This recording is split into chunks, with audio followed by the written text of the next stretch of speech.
السلام علیکم۔ آج 9ویں کلاس کا اسلامیات کی مضمون کا پہلا لیکچر ہے تعارف قرآن مجید۔ بچوں، لفظ قرآن جو ہے نا، یہ قرات سے نکلا ہے، جس کا مطلب ہے بار بار پڑھے جانے والی کتاب۔ قرآن مجید اللہ رب العزت کی طرف سے بھیجی ہوئی آخری کتاب ہے، اور یہ ہمارے نبی حضرت محمد صلی اللہ علیہ وآلہ وسلم پر نازل ہوئی۔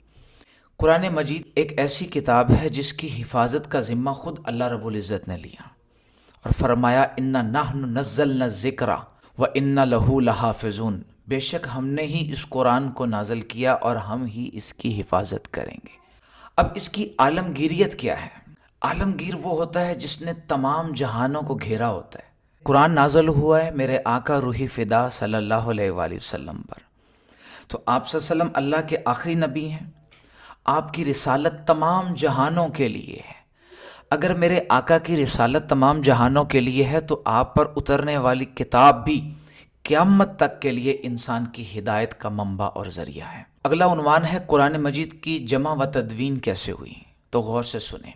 عہد رسالت میں میرے آقا روحی فدا صلی اللہ علیہ وسلم کی ظاہری زندگی مبارک میں جب بھی قرآن مجید نازل ہوتا تو اکثر یہ ہوتا تھا کہ صحابہ اکرام اسے یاد کر لیا کرتے تھے۔ بہت سارے صحابہ کو قرآن یاد تھا۔ اس کے بعد لکھنے کا اہتمام بھی خود فرمایا کرتے تھے۔ اس زمانے میں یہ قرآن مجید پتھر کی سلوں، اونٹ کے شانے کی ہڈی اور کھجور کی چھال کے اوپر لکھا جاتا تھا۔ ایسے مختلف جگہوں پر قرآن مجید کو محفوظ کیا گیا۔ اب سرکار دو عالم صلی اللہ علیہ وسلم کی ظاہری دنیا سے پردہ فرمانے کے بعد دور آتا ہے سیدنا ابو بکر صدیق رضی اللہ عنہ کا۔ ایک جنگ لگتی ہے اس وقت جسے جنگ یمامہ کہا جاتا ہے۔ یہ جنگ مسیلمہ کذاب کے خلاف لڑی گئی تھی، جس میں سینکڑوں کی تعداد میں حافظ قرآن شہید ہوئے۔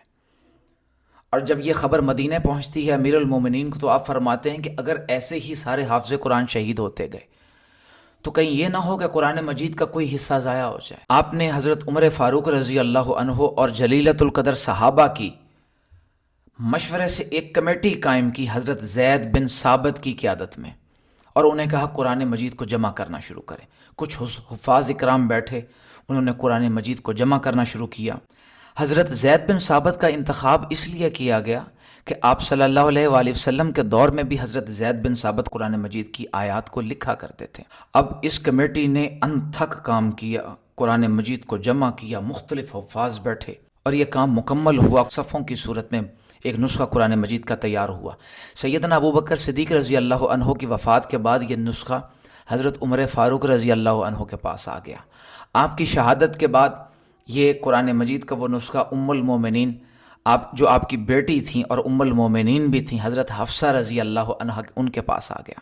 تو جب دور آیا تیسرے خلیفہ سیدنا عثمان غنی رضی اللہ عنہ کا، آپ کے دور میں اسلام عرب و عجم میں پھیل رہا تھا کہ قرآن باقی صوبوں میں بھی پڑھایا جائے، باقی صوبوں میں بھی بھیجا جائے۔ تو اسی جو اصل نسخہ تیار کیا تھا اس کی نقلیں تیار کر کے، اس کی طرف دیکھ کر اور بھی نسخے تیار کر کے تمام صوبوں میں بھجوایا گیا۔